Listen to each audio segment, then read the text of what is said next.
3, 2, 1. Hello and welcome to the agenda from Blood Red. I'm Guy Clarke and our Liverpool correspondent Paul Gorst alongside me as we get set to talk about a decision that has certainly polarised opinion, as Liverpool have confirmed that some of their staff have been put on furlough during the coronavirus crisis. Gorsty, we might as well get straight into it. We'll read the Liverpool statement. We'll talk about other Premier League clubs who have already taken steps to do exactly the same thing. This isn't just something that Liverpool FC have done. But initially, I just wanted to get your thoughts on the decision.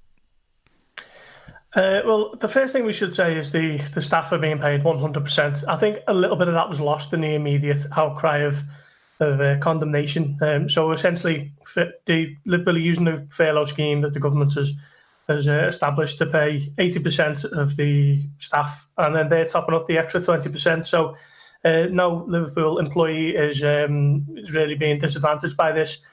So I think that needs to be cleared up first and foremost. So I think that's a big thing. But saying that, it's still not a good move by the club. I mean, you can't. We talk so much about how great Liverpool are as a team, and we've spoken in depth about what they've done off the pitch during the coronavirus pandemic, and now they've taken so many steps to help a community in crisis. But this is a backward step, to say the very least. It's a bit of a PR disaster. Everything you want to say about it probably rings true. To be using a scheme that's essentially being put in place to help struggling businesses at a time of unprecedented crisis. Liverpool are not one of those businesses, let's be honest. They recorded a turnover of 533 million, I think it was, and that was just announced at the end of February. A pre-tax profit of around about 43 million. This is not a club that is in need of help. So I think it's a poor decision by at whatever level it's been made, whether it's come directly from John Henry or Fenway Sports Group. I don't really think there's too many ways it can be defended. A mate of mine actually said, if you're defending this decision from the club as a Liverpool fan, just change the name Liverpool to another club and see if you've still got the same kind of stance. And I think that's a good way of looking at it. It's not a tribal issue or footballing issue. It's a business at the end of the day that is definitely is kind of exploiting what is ideally should be used to help struggling businesses. Yeah, 4 other Premier League clubs have taken similar measures. Tottenham Hotspur to a lot of outcry in midweek, doing likewise. Newcastle United, AFC Bournemouth and Norwich City, the other 4 Premier League clubs so far, as we talk to, have taken the decision to use the government's furlough scheme. But as you said, even during that, Gorsty, it sort of slaps in the face of what was done even last month in terms of Liverpool confirming that for the final 4 home Premier League games they would pay all of the match day and non-match day staff during the Premier League, obviously having been suspended. But I suppose it's the reality of the situation we're in beginning to bite, although it doesn't sit easy. Yeah, 100%. Liverpool are paying the casual staff for the games that have been postponed, and they're going to get paid when those games get replayed. So essentially they're being paid twice, and it's going to cost Liverpool around about £750,000, we think, for that move. But look, I mean, if you look across the amount of staff that Liverpool have got and how much they're going to save by using this scheme, is it really worth the offset of the hit that it's going to take to the public image at a time when they've spent so much? I mean, it's not the reason they do these things, but they've done so much recently to kind of build up a lot of goodwill from supporters of football, not only Liverpool fans, but also fans across England who can see that they're doing these things and think, yeah, okay, fair play to them. But this one is a backward step, as we say, from the owners of it. It has come directly from them, and it's difficult to imagine that it hasn't, because they are American businessmen at the end of the day. John Henry's a billionaire. If you check his net worth is around about $2 billion. They've turned Liverpool they bought Liverpool for $300 million in October 2010. It's now worth around about $1.7 billion, according to Forbes, who are the influential American finance publication. So it is a business at the end of the day to these owners. I don't think there can be too much of an outcry about that, but it's just this particular decision is a poor one. Yeah, it seems to be as you say, businessmen making business decisions during a time where everybody really is sort of rallying together. There has been a bit of initial outcry on social media, likes of Stan Collymore and Jamie Carragher, two former Reds, notably to have come out and sort of distance themselves from thinking this is a good decision from the club. But in terms of all of that, it's probably not going to be the beginning, but the owners in previous times have taken unpopular decisions and gone back on them. You just wonder whether this might be one that they actually do look into a bit further.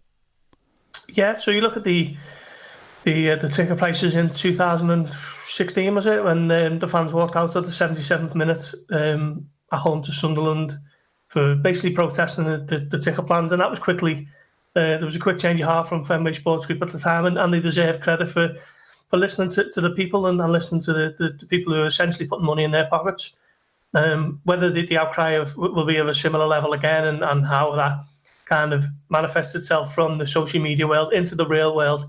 We've obviously had today Spirits of Shankly, the Liverpool Supporters Union, saying that they're going to write to the club to basically ask for an explanation of why this decision has been taken. If there's enough of a public outcry, and I think there will be, then maybe it's a decision that's going to get looked at. But I've actually spoken to employees at the club who don't think that that'll happen. They think that this is a situation that they've been put in now, and that'll be how it is. And I know actually some people are a little bit concerned that the government may even make an example of Liverpool and think that this scheme that's being set up is kind of being taken advantage of, and there might be certain precautions put in place further down the line to kind of stop that happening further, which might impact on the staff who are currently employed by Liverpool. So it's a really tough situation. As we say, it's unprecedented, so there's no real way of looking back and thinking what is the best way to kind of navigate this tricky situation. But I think, as we say, it's great that the Liverpool employees are still being paid 100% through a crisis that's of nobody's making. But whether 80% of that should be coming from the government at this time when resources across the NHS and whatever else is so stretched is another matter altogether. Yeah, because it does feel as though that the furlough scheme was obviously set up for 80% of people's salaries to be paid for them, as you said right at the top, from small businesses who maybe can't trade during this period of time, that those employees are still getting something, and their employees in many cases won't be able to even top up the other 20%. So the bulk of, obviously, a number of Liverpool FC employees now coming directly from the government. And one thing I've already seen on social media a fair bit that's been getting lambasted a bit is the bus, the slogan, "This means more." A lot of people very quick to obviously jump on that, because we've already seen as well, actually, you mentioned the government maybe now taking a look at Liverpool FC. We already saw the other day, I think it was Thursday, I lose track of the days to be honest, but I think it was Thursday, Matt Hancock, the health secretary, taking aim, he was asked directly, but he took aim at Premier League footballers. And in Liverpool's statement they do say that salary reductions could well be on the cards as well, but it just sort of feels as though that adds fuel to already a fire that's burning within Downing Street regarding the Premier League and the money involved in top level football. Yeah, but I think that was a bit of an opportunistic comment from Matt Hancock, to be honest. I think he might have been best keeping his powder dry and waiting to see what the PFA could come up with when they have their discussions with the relevant parties. And it was interesting that Jordan Henderson, it came out the Liverpool captain, it was kind of the ringleader for organising almost a bit of a whip round from Premier League players to continue to lend a charitable donation to the NHS, and whether the National Health Service should be having to rely on, what are essentially charitable donations from millionaire footballers at this time is another question altogether, and maybe that hits home to this particular government in power at the moment. So I think Matt Hancock's comments were a little bit misjudged, certainly at the time that he made them. Well, Gorsty, thanks an awful lot for your time, mate. We'll have plenty more on this across the Blood Red channels, across, of course, on the Liverpool Echo website. There's already plenty on there, so do catch up more on this ongoing situation over on there. But as I say, the Blood Red podcast will be back on Monday afternoon with this, of course, going to be one of our primary talking points. Hope you can join us then. Gorsty, thanks for your time, mate. Until next time, bye for now.